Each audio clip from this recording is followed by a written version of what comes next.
बिस्मिल्लाहिर्रहमानिर्रहीम। अस्सलामु अलैकुम वरहमतुल्लाहि वबरकातुह। मैं मोहम्मद उसामा सरसरी आपकी खिदमत में हाजिर हूँ। सिलसिला इस्लाह सुखन जारी है।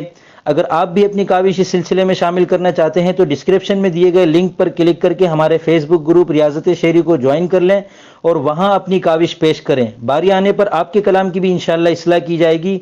आइए अब हालिया काविश पर इस्लाह व तनकीद पर मुश्तमिल तफसीरा शुरू करते हैं।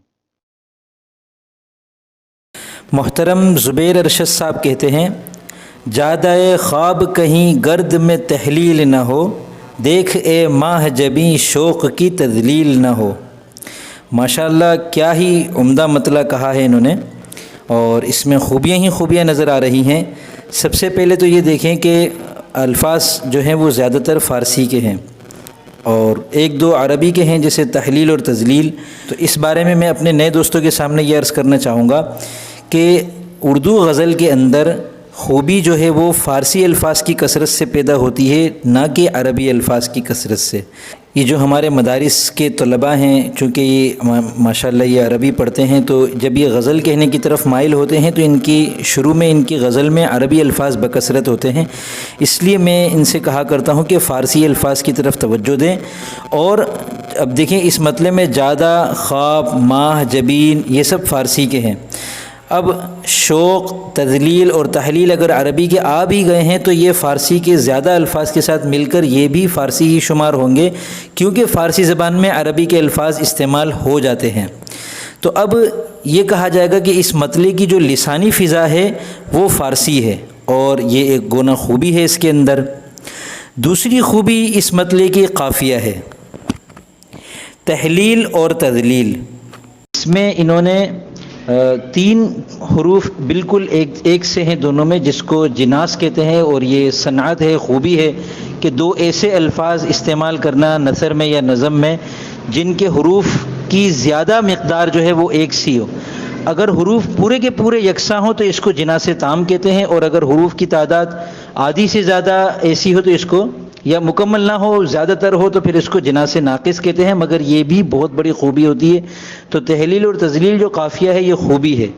अब आजकल बहुत से लोग जो इल्म काफ़िया से आशना नहीं है वो इस मौके पर एक मुग़ालते का शिकार हो जाते हैं और वो ये समझते हैं कि मतला में काफ़िए के अंदर जितने हरूफ का इल्तिज़ाम किया गया है गज़ल के बाकी अशार में उन तमाम हरूफ को लाना ज़रूरी हो जाता है।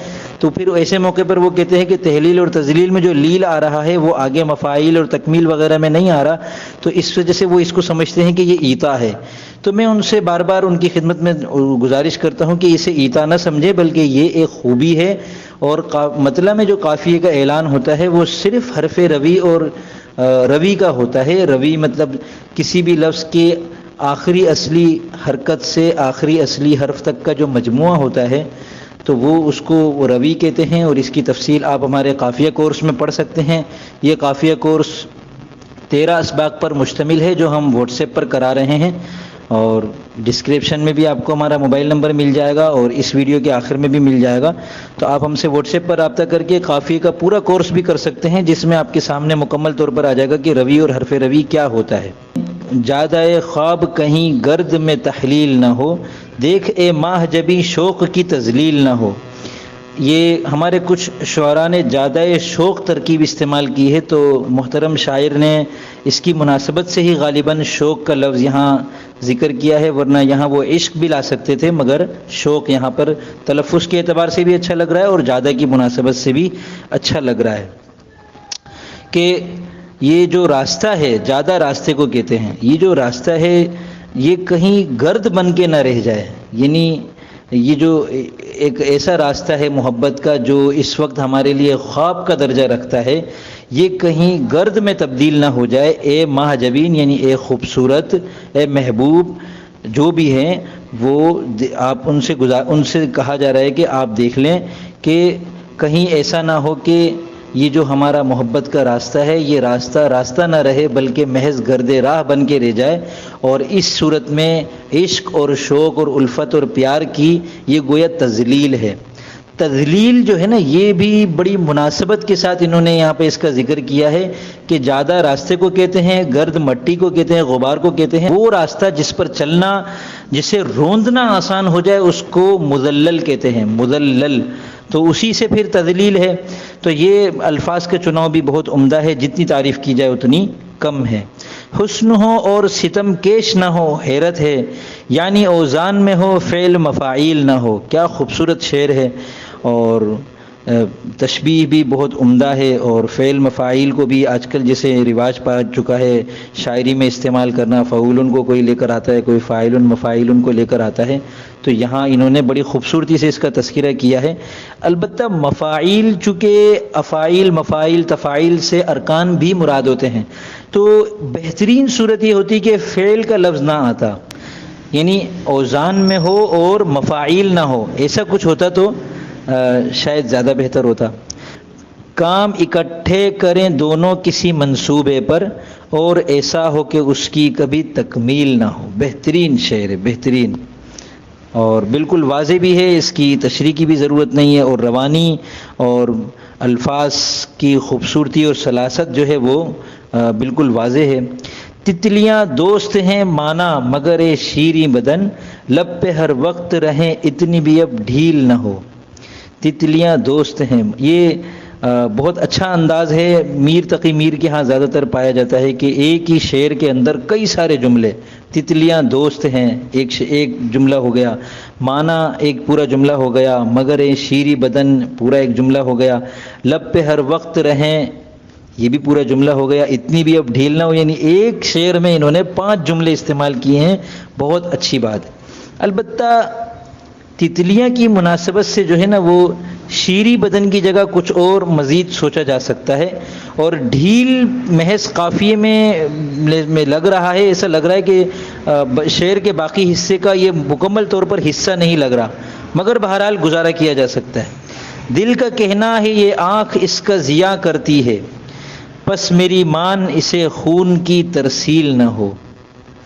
یعنی یہ تو انہوں نے دل کا کہنا ہے کے بعد مکمل حصے کو واوین میں کر کے بتا دیا کہ دل کی یہ بات ہے جو پورے شعر میں ذکر کر دی اور پورے کو مقولہ بنا دیا، اور دل کی طرف سے آنکھ پر ایک بات انہوں نے کی ہے۔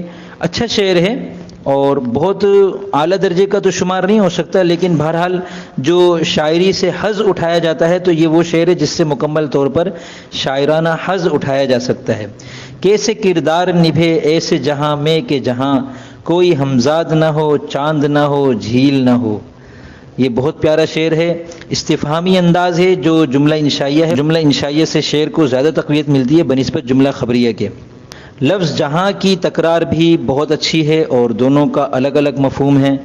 کوئی ہمزاد نہ ہو چاند نہ ہو جھیل نہ ہو، اور یہ جو اسلوب ہے روانی ہے، استادانہ طرز ہے، یہ استادانہ اساتذہ کی جو غزلیں ہیں ہم دیکھتے ہیں تو اس میں آپ دیکھیں گے کہ ایک شعر میں ایک الگ اسلوب ہوتا ہے، دوسرا شعر ایک الگ زاویے سے اور ایک الگ انداز سے کہا جا رہا ہوتا ہے، اور تیسرے شعر کے الفاظ کی ترتیب اور الفاظ کا چناؤ ایک الگ طریقے سے کیا جا رہا ہوتا ہے۔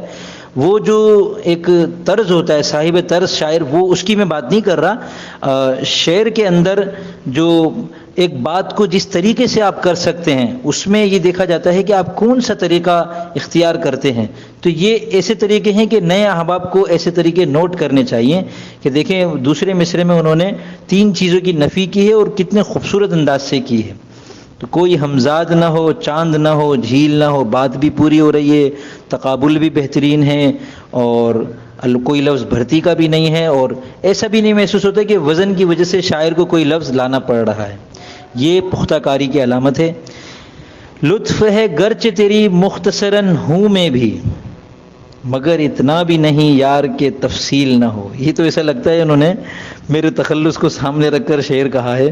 بہرحال تو لطف ہے گرچہ تیری مختصراً ہوں میں بھی، یہ جو کہتے ہیں نا بات سن کے کہتے تھے، اردو کا یہ جو ہے یہ بڑا معنی خیز ہوتا ہے۔ تو یہ شاعر کہہ رہا ہے کہ یہ بڑا اس کے لطف سے جو انکار نہیں ہے، مگر اب ایسا بھی نہیں ہے کہ تفصیل کی ضرورت ہی نہ رہے، بھئی کچھ تو بتائیں آپ کہ آپ کی کا آخر مطلب کیا ہے۔